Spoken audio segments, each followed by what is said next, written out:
Eso me deja la sensación de que Dios no era perfecto, como que le faltaba algo. ¿Puede aclarar esto? Bien. No he dicho eso. Remito a los casetes. Lo que sí quise decir es que cuando la segunda persona divina tomó en su persona una naturaleza humana, Dios llegó a experiencias de las que antes no había sido capaz en su sola condición divina. Entre otras cosas, se menciona ahí que por lo que padeció o por lo que sufrió, supo lo que es el precio de la obediencia. Por otro lado, vuelvo a recalcar que hay que tener muy clara una distinción entre dos palabras. Una cuestión es que Dios se humilla, otra cuestión es que Dios se limita. Cuando Dios toma una naturaleza humana, se limita, nunca se humilla. Cuando Dios se hace siervo, es cuando realmente se humilla. La humillación del Hijo de Dios no estuvo en hacerse hombre, sino en hacerse siervo. Esto es una respuesta muy rápida, y don Francisco estoy seguro que está buscando la palabra que explica eso en el original griego. Entonces le paso el micro y él completa esto. Efectivamente, la palabra perfeccionado está en la epístola a los Hebreos, en el capítulo 5 y en el versículo 9, en el que se dice: aunque era hijo, por lo que padeció, aprendió la obediencia, y habiendo sido perfeccionado, vino a ser autor de eterna salvación para todos los que le obedecen, todos los que creen en él, como he dicho en la exposición antes. Miren, perfeccionado aquí no significa que el Señor Jesucristo recibiese una perfección que antes no tuviera. Quiere decir sencillamente que quedó cualificado para ser el sumo sacerdote que nos convenía. Esto es lo que significaba su perfección. Mediante el propio sufrimiento, él lo dice en la oración sumo sacerdotal, en el capítulo 17 del Evangelio de Juan, dice: y yo por ellos me santifico, es lo mismo, me sacrifico. Por medio del sacrificio, el Señor Jesucristo se perfeccionaba en cuanto a sumo sacerdote nuestro, que cualificado con las cualidades que encontramos en Hebreos 7, 25 y 26, estaba ya a punto para ofrecer el sacrificio, puesto que estaba perfeccionado en cuanto a sus cualidades de nuestro gran sumo sacerdote. Esto es lo que quiere decir allí. No recibe ninguna perfección que no tuviera, porque era infinitamente perfecto en su divinidad y tenía todas las cualidades de hombre perfecto en su humanidad, pero está refiriéndose al sacrificio como víctima lista para el sacrificio, porque tenía las condiciones de que tenía que tener una víctima para que el sumo sacerdote la ofreciera, y él era a la vez que sumo sacerdote suprema víctima del sacrificio por el cual fuimos redimidos. Para el hermano Horacio Alonso, dice: Dios es soberano. La Biblia menciona la lucha que los creyentes espirituales tienen contra Satanás y sus huestes. Es posible que en este combate Dios permita a Satanás que hermanos útiles y a veces indispensables en las iglesias sufran enfermedades que los incapaciten, o aún que Dios se los lleve y queden huecos que resultan difíciles de llenar en esas iglesias. Si es así, ¿por qué? No es fácil discutir esto, porque no estoy seguro de que la muerte de las personas creyentes se deban a propósitos satánicos. Creo sí que la historia muestra que hay hombres que han tenido 50, 52 años, eran extraordinariamente capaces, y oramos que se quedaran porque eran necesarios y se fueron igual. Hay otros que tienen más de 60 años, no son tan útiles y Dios los deja. Eso no quiere decir nada, no quiere decir que uno era mejor que el otro. Dios lo ha decidido así y no lo sabemos por qué. Creo sí que en algunos casos, como se puede dar en el caso de 1 Corintios 11, cuando una persona está obstinadamente contra la voluntad de Dios, Dios permita esa partida, porque ve que esa persona quizá no va a volver atrás. Así se expresa la expresión de que algunos duermen. La expresión allí indica que mueren. En ese caso, Dios ha tenido la decisión. No siempre estoy convencido entonces de que Satanás tenga tanta fuerza sobre el creyente para hacerlo morir. estoy seguro lo que Dios quiere con todo creyente. Dios quiere matar en nosotros lo que viene de Dios. ¿Qué quiere decir? Que quiere afectar la fe, quiere afectar mi vida de oración, quiere afectar mi apego a la palabra. Satanás siempre está dispuesto a eso y no va a terminar hasta que él termine o yo termine con mi vida. Para eso tengo que luchar. Una aclaración. Yo le permito hacer una aclaración a lo que el hermano Horacio Alonso acaba de decir, y él sé que la va a tomar bien, porque es un hermano humilde y manso. Hermanos y hermanas, don Necesario se murió hace 2000 años. Resucitó para nuestra justificación y para gloria de su iglesia. Don Necesario se murió hace 2000 años. Todo el que en la iglesia se crea don Necesario está terriblemente equivocado. Dios, que es soberano, por eso dice la pregunta, sabe lo que hace cuando permite, no precisamente al diablo, el que un gran pastor, un gran ministro de Dios muera no solo a los 50 años, sino a los 40. Un gran siervo de Dios en Cataluña murió hace ya muchos años a los 40 años. Lo lloraron, pero ¿por qué? ¿Por qué? ¿Por qué? ¿Por qué? Porque estaba maduro para él. Y Dios tiene siempre, aunque nosotros no lo veamos, quienes puedan tomar la silla de los que se marcharon. No es un Dios al que las circunstancias tomen por sorpresa y tenga que decir, pero mira lo que me ha hecho Satanás, se me ha llevado a fulano que tanta falta me hacía. ¿Quién le hace falta a Dios? ¿Quién le hace falta a Dios? Él sabrá encontrar el que sustituya, tan bueno o mejor. Coincido todo lo que he dicho. Cuando a veces me han dicho, no, usted no se puede morir, a cualquier persona, porque es útil. Le digo, mire, ore para que no se muera, pero no le diga a Dios que es útil, porque Él lo sabe antes que usted.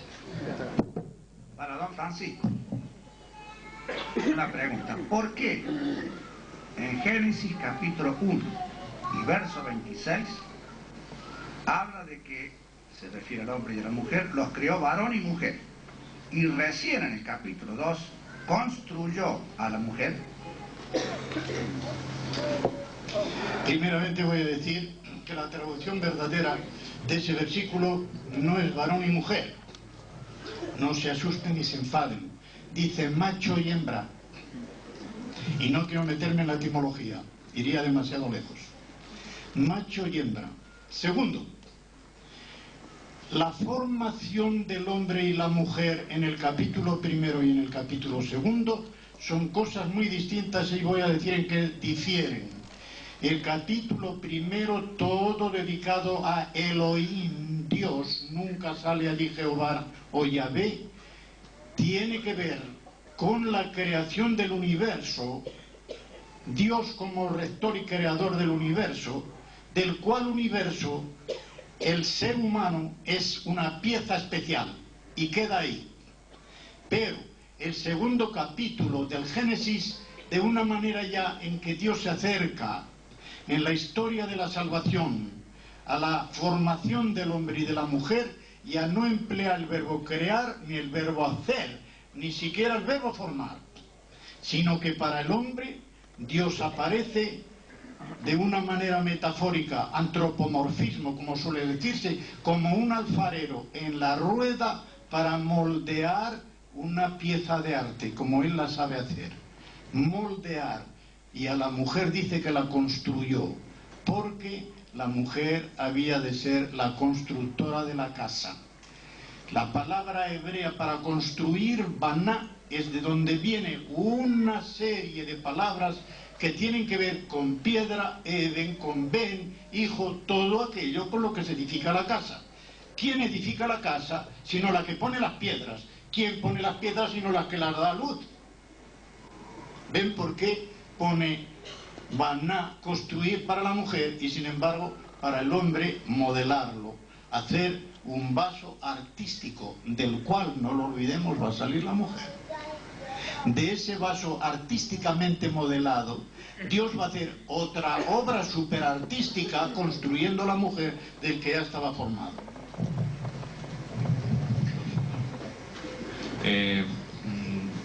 Me permito añadir una cuestión que creo que es muy importante.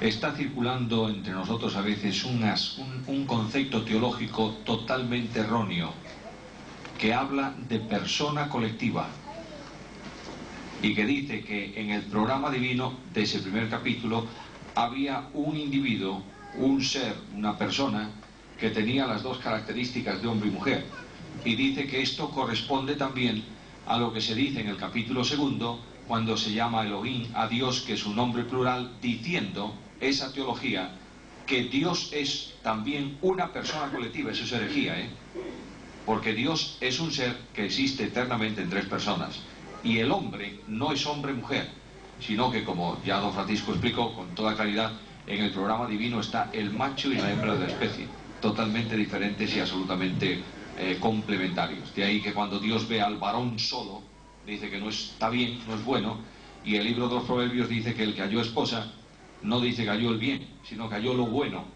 y alcanzó por tanto la benevolencia del Señor.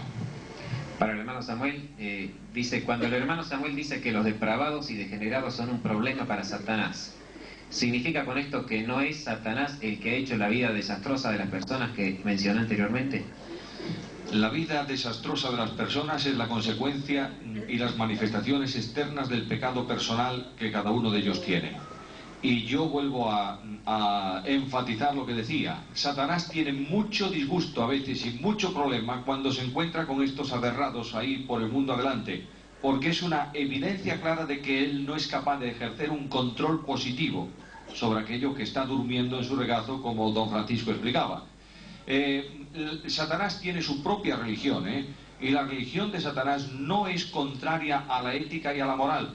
De ahí tenéis muchas religiones en el mundo que hacen mucho énfasis en las cosas buenas, pero la manifestación externa de las cuestiones pecaminosas del hombre es el resultado de la acción de ese pecado en el interior del individuo. Como Cristo decía, de la abundancia del corazón habla la boca, y naturalmente en ocasiones Satanás va a utilizar esos recursos de la naturaleza caída para sus propios planes y sus propios proyectos, pero no siempre Satanás es el causante de todas las calamidades de nuestra sociedad.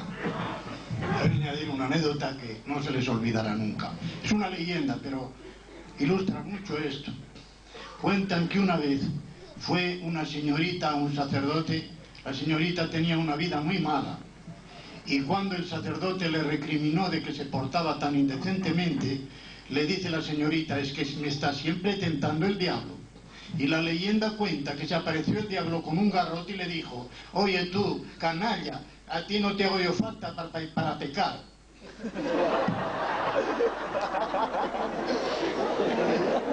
Bien, vamos a hacer la última pregunta y con esto vamos a concluir el panel de esta tarde. Lamentablemente han quedado algunas preguntas pendientes. Si hay tiempo las haremos mañana. Es para el hermano Samuel Pérez Millos, a manera de despedida, por ahora, porque después estará a fin de mes con nosotros. Dice, es referente a la solidaridad social. Tercera edad, adultos mayores, juventud prolongada, clase pasiva, abuelos, viejos, etcétera, son algunos de los títulos que hoy se mencionan ante el enorme número alcanzado por las personas ancianas en el mundo. Primero, en estos momentos se habla del 16% y para el año 2000 sobrepasará el 22% de la población mundial. Pregunto, ¿nuestras asambleas son conscientes de lo que esto significa? Es conveniente que nuestros viejos, con todo cariño viejos, traten de constituir centros, asociaciones, grupos, etc. Segundo, ¿qué hacer con los viejos? Es el problema social más importante en este momento. Los griegos en su momento los mataban. Los romanos los honraban. A la luz...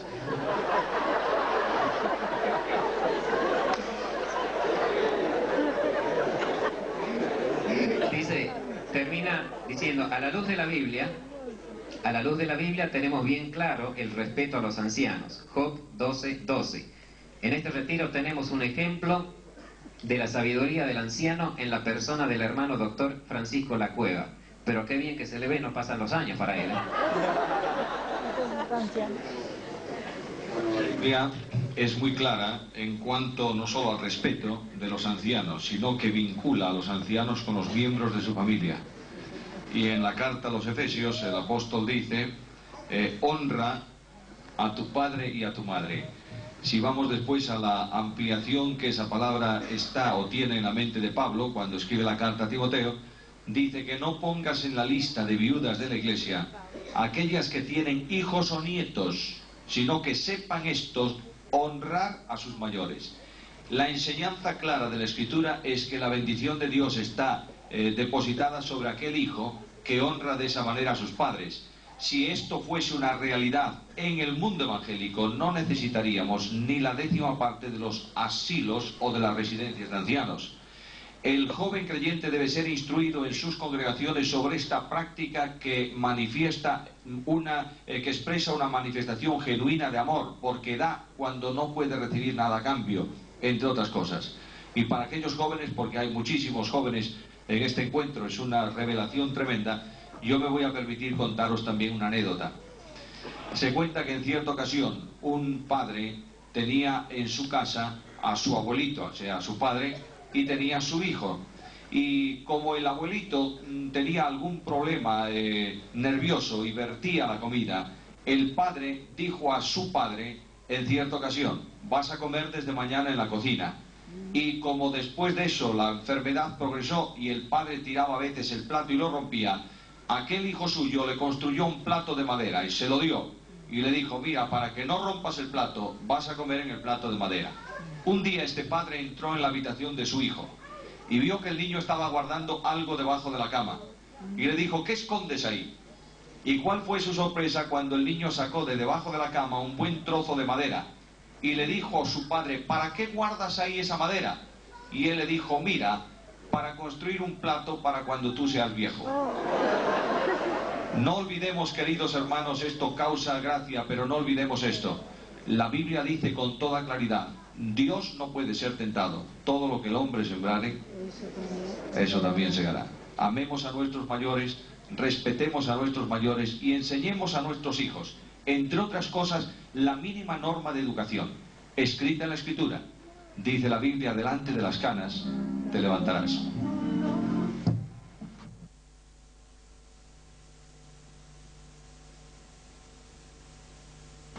Creo que la forma que lo he expuesto es la única que da razón del texto y del contexto. Es pecado de un hermano y por lo tanto no puede ser un pecado imperdonable. Lo que pasa es que el Señor, que es buen padre y buen maestro, le va a disciplinar con la disciplina drástica de sacarlo de acá, porque está dando un mal testimonio ante la Iglesia y el mundo. Sencillamente, la blasfemia del Espíritu Santo, ya que se ha nombrado, se discute mucho. Hay autores, especialmente de la escuela de Luis Perry Schaeffer, Dr. Reilly, etcétera, que dicen que no se puede cometer en la presente dispensación, solamente se podía cometer cuando el Señor Jesucristo se hallaba acá en su estado de humillación. Yo no negaré que esto sea verdad, pero para mí hay una participación, por lo menos, de la blasfemia y del pecado contra el Espíritu Santo también en esta dispensación, siempre que el inconverso pone excusas inapropiadas para resistir a la verdad y las pone apelando a los motivos más indignos, como hacían los fariseos, diciendo que este hombre, decían de Jesucristo, en nombre del príncipe de los demonios echa a los demonios. Y creo que a veces se da esto, en que los que están resistiendo la palabra de Dios apelan a cualquier cosa con tal de no dar el brazo a torcer, como solemos decir. Y esto, cuando se habla de pecado imperdonable, no quiere decir que haya algún pecado para el cual Dios no sea poderoso para dar perdón.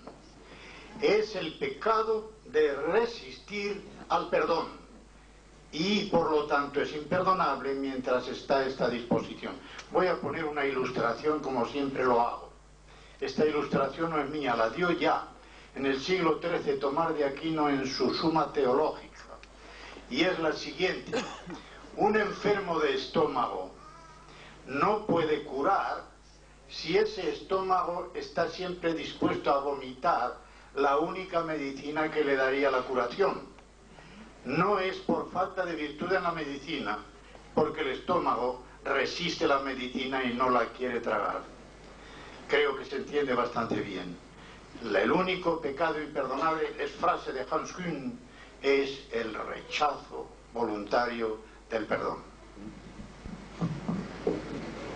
Padre Elías, cuando un hermano ha caído en pecado ocasionalmente, pero se arrepiente y lo confiesa al Señor y se aparta, ¿debe confesarlo a los hermanos? ¿Debe ser sacado de comunión?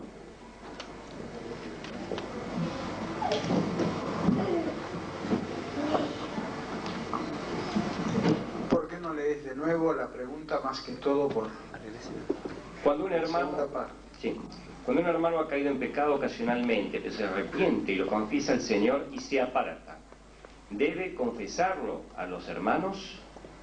Segundo, ¿debe ser sacado de comunión?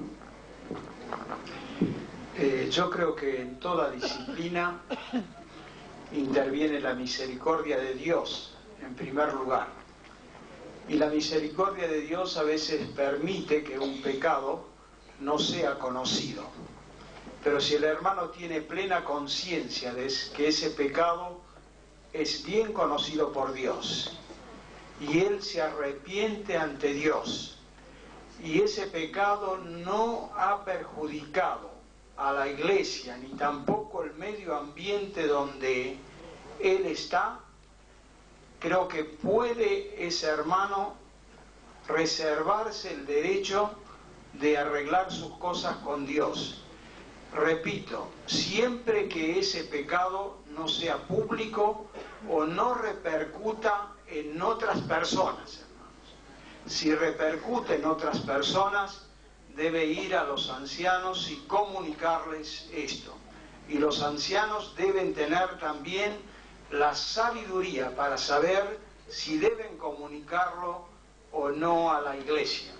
Estudiando el tema de la disciplina encontré un sinnúmero de disciplinas, pero no solo esto, sino que también toda aplicación de disciplina depende de la sabiduría que Dios pone en el conjunto de ancianos, en el consejo de ancianos, para determinar cuál es el camino a seguir con un hermano que ha caído.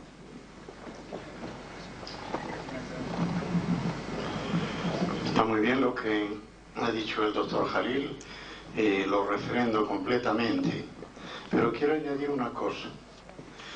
El pecado del que habla primera de Juan 1:9 es el pecado personal que tiene que ver con el Señor. No tiene que ver ni con la ofensa que se hace a la iglesia como tal, ni con la ofensa que se hace a otro hermano. De modo que confesado a Dios, arrepentido, Dios otorga su perdón en virtud de la sangre del Señor Jesucristo que limpia de todo pecado. Pero en la epístola del apóstol Santiago, de Santiago, no del apóstol, porque la opinión común es que este Santiago no era apóstol, sino el hermano carnal del Señor Jesucristo. Él dice en el versículo 16 en el capítulo 5, confesaos los unos a los otros vuestras ofensas y orad unos por otros para que seáis sanados. Está hablando de cuando uno está enfermo, etc. Pero intercala esto. De modo que cuando un hermano tiene algo contra otro, o viceversa, han de confesarse mutuamente sus pecados, porque no es suficiente que si yo he herido a un hermano o a una hermana, lo confiese a Dios y ahí queda todo. No. Entonces hay que practicar lo que Pedro aprendió, lo encontramos en Mateo 18, del propio Señor Jesucristo, cuando le dijo, por tanto, si tu hermano peca contra ti, ve y repréndele estando tú y él solo. Si te oyere, has ganado a tu hermano. Piensen bien en esta frase de este versículo. No dice tu hermano ha sido ganado, que es verdad. Has ganado a tu hermano. Hermanos y hermanas, todo hermano o hermana que comete un pecado dentro de la Iglesia hace bajar automáticamente el nivel espiritual de toda la Iglesia. Y por lo tanto es una pérdida para nosotros mismos el que un hermano nuestro descienda espiritualmente. De modo que cuando ese hermano es restaurado, no solo él ha ganado, sino que todos nosotros hemos ganado algo y al hermano.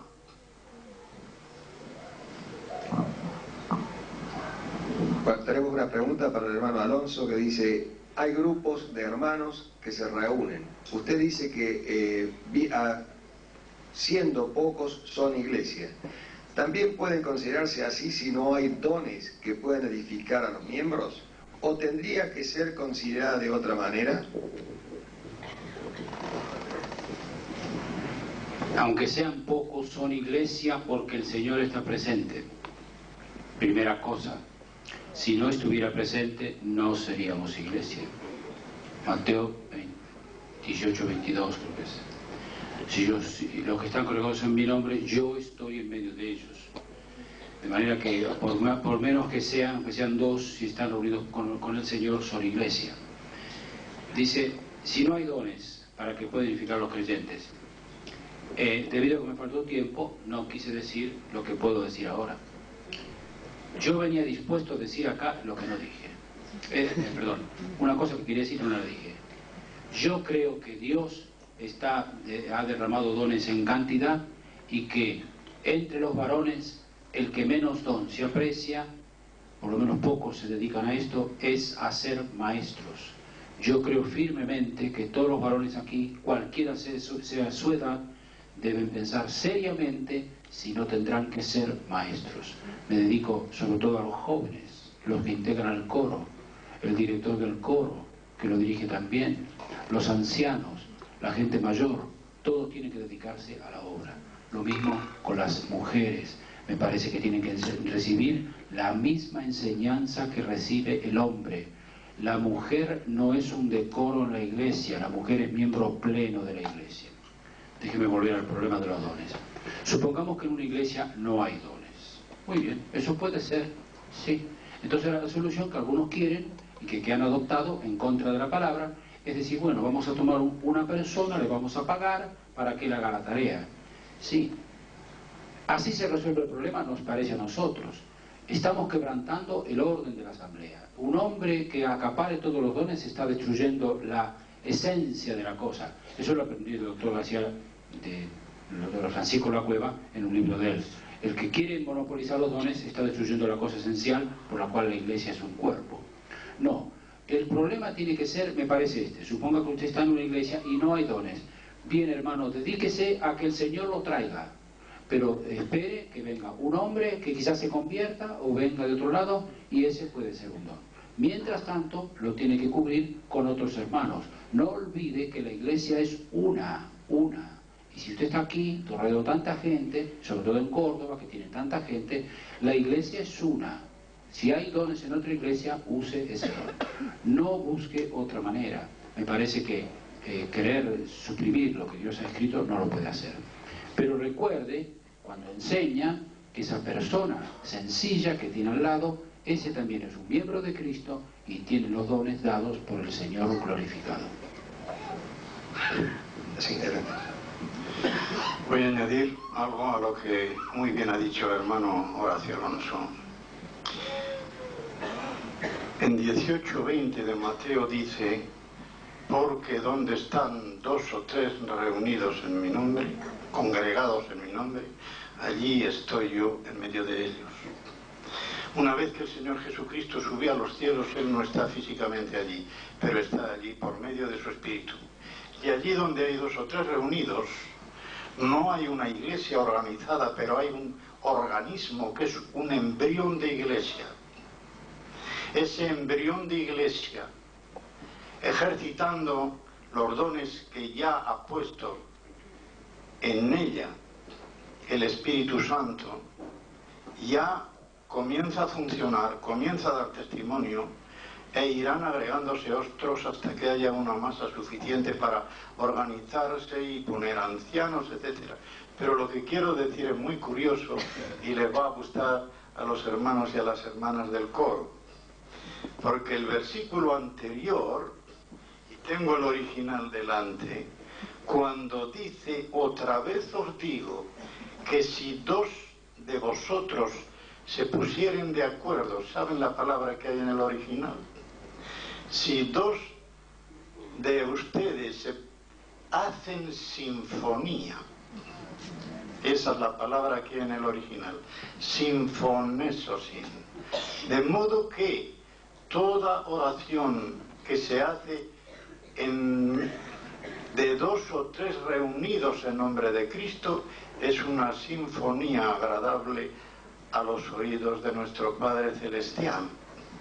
Es una maravilla que nos da la palabra de Dios en esto y que consuela a todos, porque ustedes hacen una doble sinfonía, la de estar reunidos en el nombre de Cristo, y porque además hacen la sinfonía musical. Quiero agregar un poquito, más que todo por mi profesión. Hablábamos de un embrión.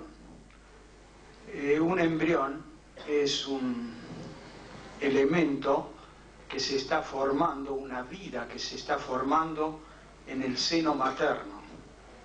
Si ese embrión es retirado del seno materno, tiene que ser retirado en un tiempo en el cual pueda vivir también en un medio artificial. Yo creo que mientras sea embrión no será una iglesia, como dijo don Francisco, pero luego que después de los 3 meses ese embrión tiene todos los elementos para vivir, pero no tiene la capacidad para vivir en el medio externo. Va creciendo, tiene mano, tiene cerebro, tiene todo, pero tiene una dependencia de su madre hasta que cumple 6 meses más o 5 meses más. Se ha confundido a veces y se ha querido aplicar toda la doctrina de la Iglesia a 2 o 3 personas que se juntan a orar. Y entonces dice, bueno, la mujer no puede opinar, esto no puede hacerse así, porque esta es una iglesia. Es un embrión, hermanos. Y el Señor está hablando de su presencia en ese minúsculo grupo. Pero cuando esto ya se ha cristalizado en alguien que puede desarrollarse en el mundo, será una iglesia y entonces se aplicarán las normas de la iglesia. Para el hermano Francisco La Cueva, basado en 1 Corintios 11:30, 1 Corintios 11:30, en una iglesia donde hay pecados y se toma la cena del Señor indignamente, ¿puede haber enfermedad orgánicas y debilidades como consecuencia de un mal discernimiento del cuerpo del Señor? Y aquí el hermano hace la pregunta, cita como ejemplos de enfermedades orgánicas: cáncer, arteriosclerosis, diabetes, insuficiencias cardíacas, etc. Creí que lo había dicho aquí, quizá lo he dicho en otra parte, pero tengo que añadir a esto que esta disciplina drástica del Señor que cita Pablo en 1 Corintios 11:30 no es ordinaria hoy. De modo que el que un hermano joven, por ejemplo, sufra una grave enfermedad y sea retirado de nosotros y se lo lleve el Señor, no quiere decir que está aplicándole una disciplina drástica. Tenemos el caso en Hechos 5 de Ananías y Zafira, muy claro. Esa fue una disciplina drástica. No fue una enfermedad, fue una muerte repentina que el Señor por medio de Pedro les aplicó, porque era algo que perturbaba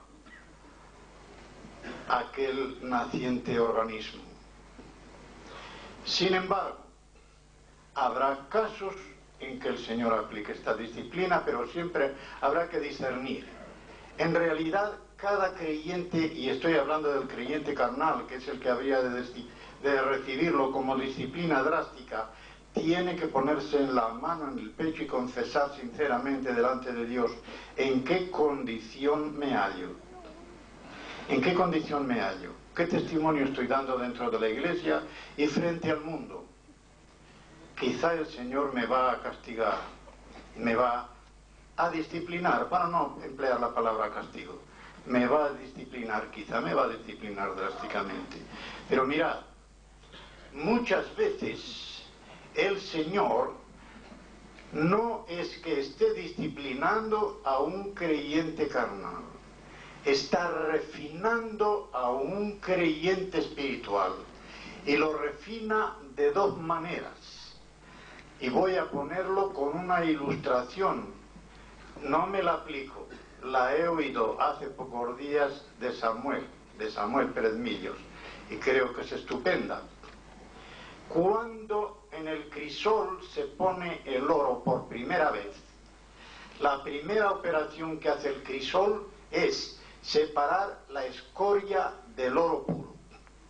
Una vez que está ya líquido y se separa la escoria, al solidificarse se hacen láminas muy finas de ese oro y luego se vuelven a echar al crisol, no para quitarle la escoria, sino para darle más quilates. Entonces Dios puede hacer esta operación no en un creyente carnal, por ser carnal, y por eso digo que hay que tener mucho cuidado en juzgar al hermano que está pasando por un problema de esta clase.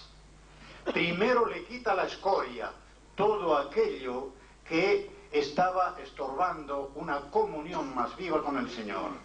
Y luego, aun quitada la escoria, lo puede volver a meter en el crisol, no para quitarle algo que no hace falta quitarle, sino para darle a su espíritu unos quilates mucho mayores que los que tenía antes.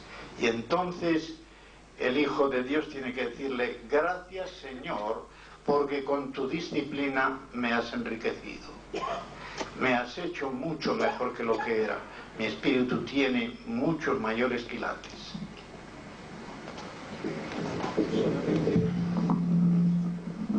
Quisiera agregar lo que palpo a diario en algunas corrientes evangélicas, y es que hay una determinación a creer que todo hermano que padece alguna de estas enfermedades drásticas es porque tiene algún pecado. Y no es así, hermanos. Yo creo que nosotros poseemos una doble naturaleza, y nuestra antigua naturaleza aún es una naturaleza susceptible a todo tipo de enfermedad. Por lo tanto, como dijo don Francisco, no juzguemos ligeramente a un hermano que esté padeciendo de alguna de estos tipos de enfermedades mencionados, diciendo algo debe haber hecho. De ninguna manera, hermanos, puede estar viviendo en el cenit de su vida espiritual. Y como dijo don Francisco, Dios los puede estar tocando. Me ha pasado con muchos hermanos que han padecido cáncer y estaban viviendo una vida de comunión. Algunos salieron de la prueba y otros el Señor se los llevó.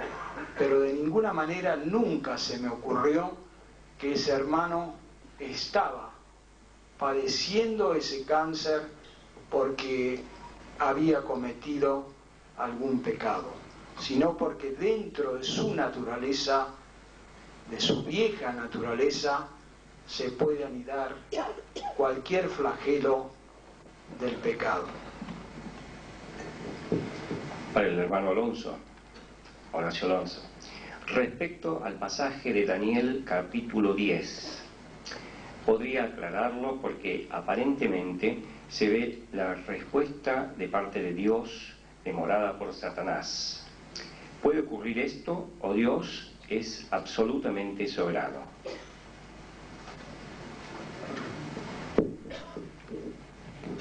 No puedo contestar esto porque no estudié bien el libro de Daniel. Lo paso a otro.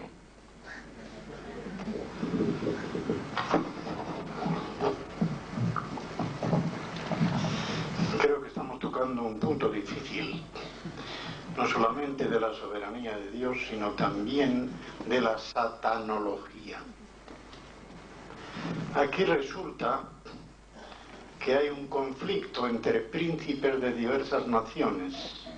Estos príncipes son los ángeles de las diversas naciones, pero hay ángeles buenos y hay ángeles malos.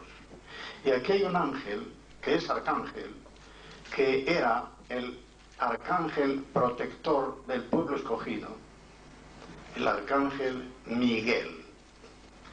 Y hay alguien que está hablando, y en la opinión de este servidor de ustedes, es el propio Señor Jesucristo preencarnado, por la soberanía que ejerce sobre todos. Ya sé que hay algunas razones que se inventan para decir que no puede ser Él. Entonces me dijo: Daniel, no temas, porque desde el primer día que dispusiste tu corazón a entender y a humillarte en la presencia de tu Dios, fueron oídas tus palabras, y a causa de tus palabras yo he venido. Mas el príncipe del reino de Persia, era una nación gentil, una nación enemiga de Israel, conquistadora de Israel. Este príncipe del reino de Persia no era un ángel bueno, era un ángel malo, y se le opuso durante 21 días. Pero aquí Miguel, uno de los principales príncipes, vino para ayudarme, y quedé allí con los reyes de Persia. ¿Ayudar a Dios? Sí, pero no porque le falte poder, sino porque le sobra generosidad para compartir sus funciones con sus hijos. Dios puede hacer dentro de su iglesia todo lo que los líderes de la iglesia puedan hacer, pero es una delegación cariñosa y amorosa del Señor Jesucristo a su iglesia el que delegue su autoridad en hombres miserables para que en su nombre la ejerzan. El apóstol Pablo en 1 de Corintios 3:9 se llama a sí mismo y a Apolos y a Cefas colaboradores de Dios. De modo que Dios tiene colaboradores, no porque le falte poder para ejercer por sí mismo toda la labranza de su viña, sino porque quiere delegar amorosamente ese privilegio estupendo de trabajar con Él, por Él y para Él en ese trabajo de su viña. No es ningún deterioro en el poder ni la soberanía de Dios. Yo creo que aquí es lo mismo.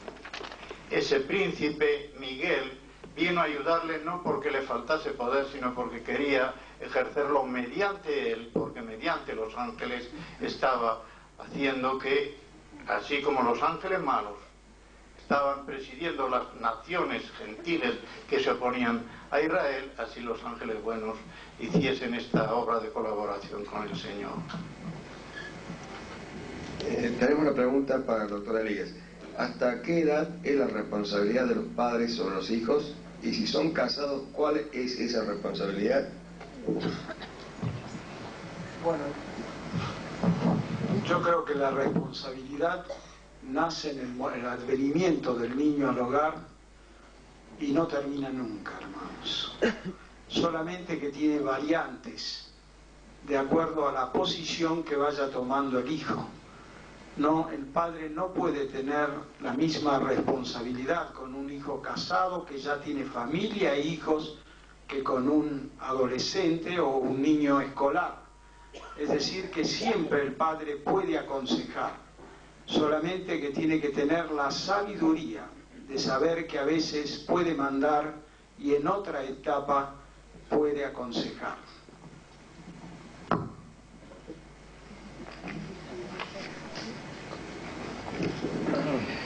Para el hermano Francisco La Cueva, ¿qué interpretación le da a los versículos 8 y 10 de 1 Corintios 13? O sea, 1 Corintios 13, versículos 8 y 10.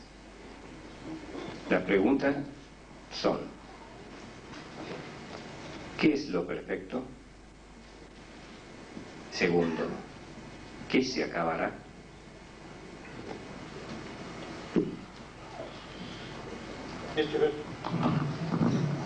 Este versículo sirve de gozne entre dos partes de este capítulo. Estas dos partes, en cuanto a lo que deja de ser y lo que no deja de ser, comienzan en el versículo 8 y van a terminar en el 13. El amor nunca deja de ser, pero las profecías se acabarán, cesarán las lenguas, la ciencia acabará. Aquí están esos dones extraordinarios que los carismáticos tienen como ordinarios para todos los tiempos, que van a caer, que se van a acabar. Y esto no quiere decir que acabarán al final de los tiempos, no, porque entonces serían iguales a la fe y a la esperanza, que también acabarán. Permanecen ahora, pero acabarán. La fe acabará con la visión, la esperanza acabará con la posesión, y solamente quedará eternamente el amor. Pero al llegar aquí, encontramos el versículo 9, que ya con el 10 forman el gozne, y para mí aquí ya no entra lo de si esos dones extraordinarios acaban y qué es lo que queda, sino que Pablo de aquí sube más alto y se enfrenta con el cielo. Quiero decir, enfrenta lo de la tierra con lo que será en el cielo, y dice que ahora en esta tierra conocemos en parte y en parte profetizamos. En otras palabras, tenemos un conocimiento en parte, lo cual quiere decir que conocemos a Dios en parte, pero no que conocemos solo una parte. Cuando se conoce a Dios se le conoce como es Él entero, pero lo conocemos parcialmente a ese entero. No es que conozcamos una parte y otra no, sino que todas ellas las conocemos parcialmente, relativamente, según nuestra pequeña estatura. Y en parte profetizamos, quiere decir, estamos dando tiempo al futuro porque no hemos llegado. El futuro no se ha convertido en presente. De modo que al predecir lo que pasará, todo el que predice lo que pasará aquí está profetizando. Y cuando venga lo perfecto, cuando este hombre ya esté perfecto, y aquí pondré un versículo que estaba explicando antes el hermano Horacio Alonso en la epístola a los Efesios, entonces lo que es en parte se acabará. ¿Por qué? Entonces dice primera de Juan 3:2, le veremos tal cual es. Seremos semejantes a Él porque le veremos tal cual es. Entonces lo que es en parte se acabará. Conoceremos plenamente al Señor Jesucristo. Y aquí no se trata de conocer a Dios, sino de conocer al Señor Jesucristo plenamente. Esto tiene que ver con el versículo, vamos a dar con él enseguida. El versículo 13 de Efesios 4, si no me engaño. El hermano Horacio ha dicho que no quería meterse con ese versículo y me da la ocasión para meterme con él. Hasta que todos lleguemos, la palabra aquí en el original para lleguemos significa llegar a la estación de término. Yo como no conozco la red de ferrocarriles de Argentina no puedo decir, pero la red de ferrocarriles de España la conozco un poco más. Vigo, estación de término de Santander, Vigo. Estación de término. Una persona se mete en el tren en Santander, tendrá que hacer transbordo probablemente en Palencia, y en Palencia se dirige a Vigo, ha terminado su viaje. Esa es la estación de término. De ahí que lleguemos significa al final.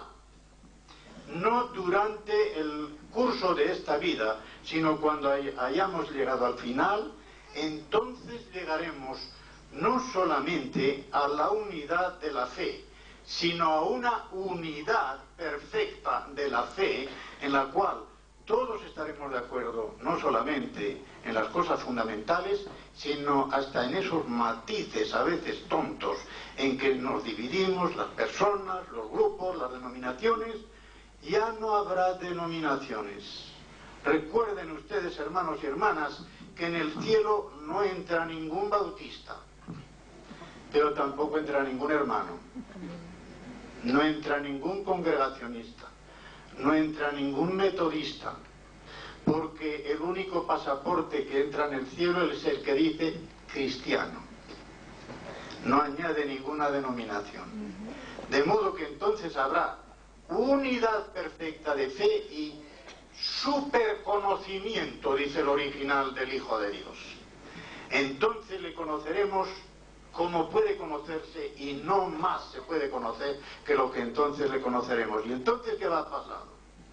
La Iglesia se habrá convertido en la manera de un varón que ha llegado a la perfección de su edad y de su estatura, a la medida de la estatura y de la edad de su cabeza. Y con un poquito más de explicación lo van a entender bien. Nuestra cabeza, Cristo, consumó su carrera terrenal y está completa en todos los aspectos en el cielo, pero su cuerpo está todavía creciendo en la tierra. Ya sabéis, y el doctor Jalil lo sabe mejor que yo, que lo primero que se desarrolla es la cabeza en un niño. Pues bien, aquí la cabeza está completamente desarrollada. Cuando todo el cuerpo llegue a una estatura y a una edad, porque de las dos maneras se puede traducir esa palabra, como la que corresponde a la edad de la cabeza, entonces todo el varón estará perfecto. La Iglesia estará perfecta porque habrá llegado a la misma estatura y edad que ya corresponde ahora a su cabeza, que está consumada en edad y estatura en el reino de los cielos. Creo que me habrán entendido. Pueden hacer alguna otra pregunta acerca de esto. Una última pregunta para Horacio Alonso. El que es soltero, la pregunta es de un joven soltero, Un hermano joven soltero creyente se casa con una mujer inconversa, casada y divorciada. Sí.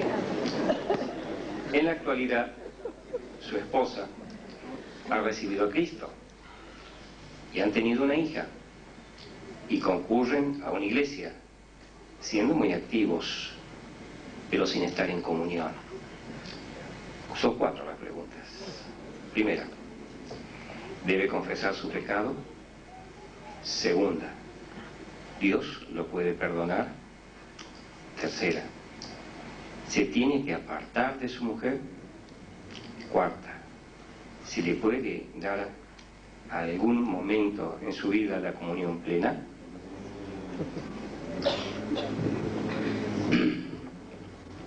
El joven soltero creyente se casa con una mujer inconversa, casada y divorciada. Este es un problema muy serio. Mientras el esposo de esta mujer viva, no se puede casar con ella. La pregunta hay que también contestarla con respecto a lo que diría el catolicismo si nosotros adoptáramos este criterio. Una de las razones que a veces se dan en el catolicismo es esta: usted vaya a esa gente evangélica porque con tal de que usted se haga miembro le van a soportar cualquier cosa. Si esto se soportara por las razones que voy a decir, ellos dirían: no ve, tengo razón yo, con tal de que se convierta al evangelio usted le acepta cualquier cosa. Voy a contestar las preguntas. Han tenido una hija y concurren a una iglesia siendo muy activos pero sin estar en comunión. La pregunta es, primero, ¿debe confesar su pecado? Ciertamente ya lo ha hecho. Si él lo conoce es porque lo ha confesado. Dios lo puede perdonar sin la menor duda. Después de lo que dijo recién don Francisco y de todo lo que sé, no tengo duda de que Dios lo puede perdonar. ¿Se tiene que apartar de su mujer? No, categóricamente no, porque ya está unido por la hija. Está unido por la hija. Entonces no puede dejar a su mujer. ¿Se le puede dar en algún momento de su vida la comunión plena? Yo creo que no. Mientras no resuelva el otro problema. Puede tener actividad, puede tener todo lo que quieran, pero la comunión plena me parece que no, porque subsiste la otra cuestión. Comprendo que haya otras personas que tengan otra idea. Lo que quiero repetir, ¿debe confesar un pecado? Sí. ¿Dios lo puede perdonar? Sí. ¿Se tiene que apartar de su mujer? No, porque está unido por la hija. Si fuera distinto y él dijera, bueno, me iba a casar con una mujer divorciada, ¿lo voy a separar? Bueno, puede ser. no estoy seguro que también lo tuviera que hacer. Si la ama realmente, no estoy seguro que la debiera dejar. Se le puede en algún momento subir de la comunión